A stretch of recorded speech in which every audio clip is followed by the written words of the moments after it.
My name is Miranda Penaloza with my essay for this I believe. I believe my generation is an impersonal generation. We're a people of drive-thrus, iPods, DirecTV, and texting. During the Vietnam War, students and the youth folk in general rallied and marched across the country in protest for the war. No one asked them to.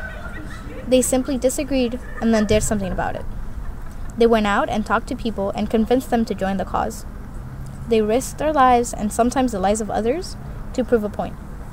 Nowadays, we use drive-thrus so that we can talk to a box to satisfy our need instead of interacting with a person or two.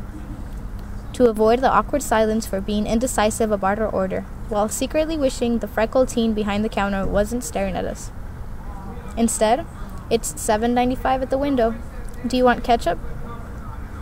We use a miniature rectangle with blasting protruding snakes. They bite our ears and hold them hostage for hours on end. When we're supposedly having conversations, doing our work, walking along with a friend. The never-ending sounds of avoidance. Using our iPods, we can't even be left alone to interact with our own thoughts. We don't even bother going to concerts anymore.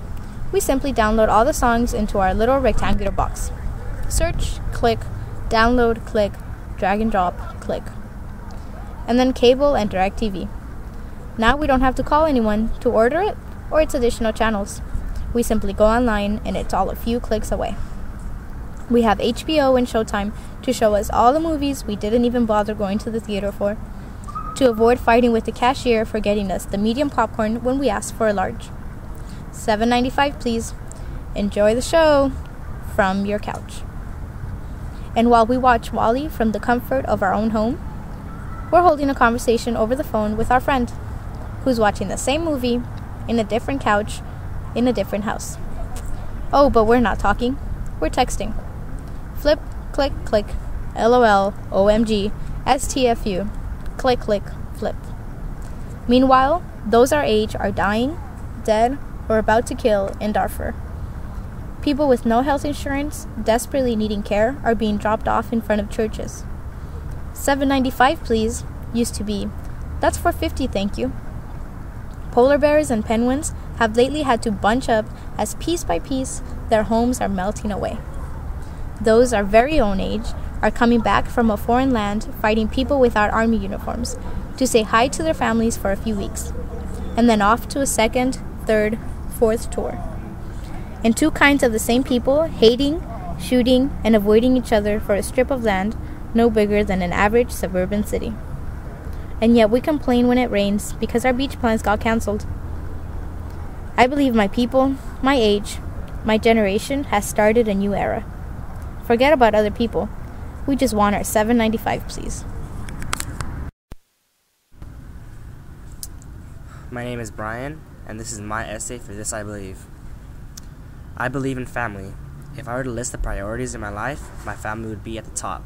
Coming from a large extended family with an endless amount of cousins, uncles, and aunts, I feel closeness I've developed throughout my life. I have no idea where I would be without these people. Unfortunately, I've recently come distant toward these significant people. This is due to the stubbornness of my father has exhibited when it has come to the lifestyles of his brothers and sisters. He views them as a negative impact on my brother and I.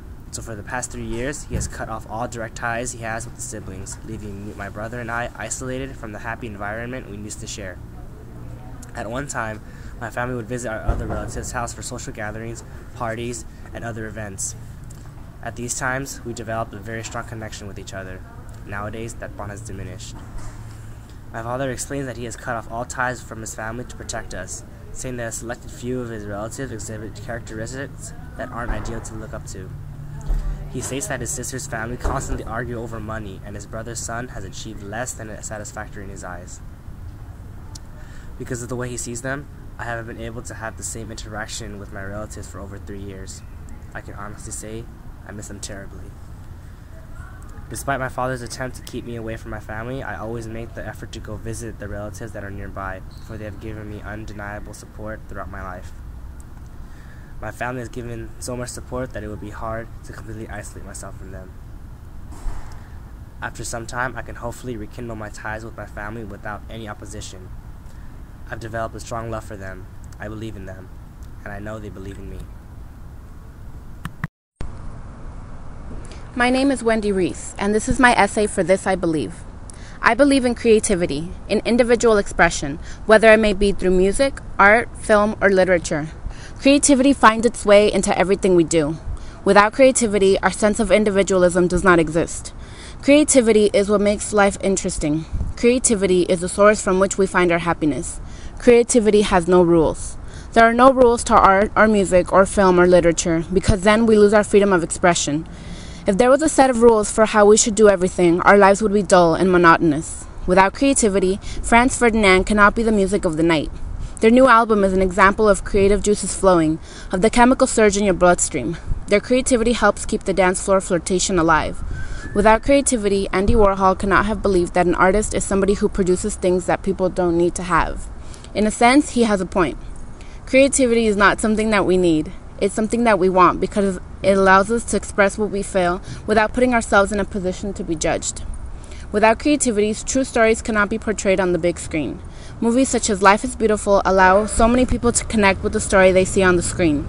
Despite the fiction in the movie, people take the story to heart and make it something personal.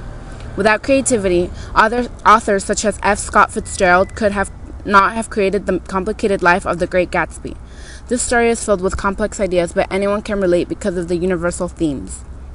I believe in the creativity of my friends, not just in the creativity of acknowledged individuals. I believe a pencil and paper can be a masterpiece. Simple, ordinary things can become something meaningful, remarkable, extraordinary.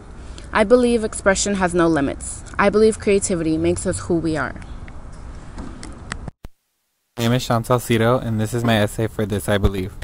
I believe that all friendships come with a hairline crack from the start. This crack at first will go unnoticed for months or years, but during this time, the crack will grow. As the crack spreads through, soon it becomes visible, and the friendship shatters and falls to pieces. This is something that can never be repaired after this. Having a genuine friendship is a rarity with me. I have never been able to be at such a level of understanding with a person to the point of being comfortable. I don't have many friends anymore. Throughout the years, my friendships that I've had have slowly been chipped away with time and shattered. I don't feel as if this is my fault, rather that it's a natural occurrence. I do admit I have some people that I call close, but there's a thin line drawn between the word close. I like to call them close, but in reality they're not close to me at all. They don't even fully know me for who I am. I have a circle of friends who I call my friends, but it bothers me at the end of the day to think to myself and come to terms with them not truly being my friends. Some of these people have caused me to lose more people in my life than gain them. The word best friend is something that is thrown around very carelessly now. I hear people around me constantly calling each other their best friend. But what makes a best friend? I've been called someone's best friend a few times, but each time, till this day, when I hear those words, I ask myself, I'm a best friend? Why? I don't see why I would need to have the need to be a best friend, because in the end, these types of things never last. The only person who I would call my friend is myself, because I can't let myself down, I can't backstab myself, nor can I hurt myself. I believe everyone should look out for themselves. I believe the only friend a person can have and trust is themselves.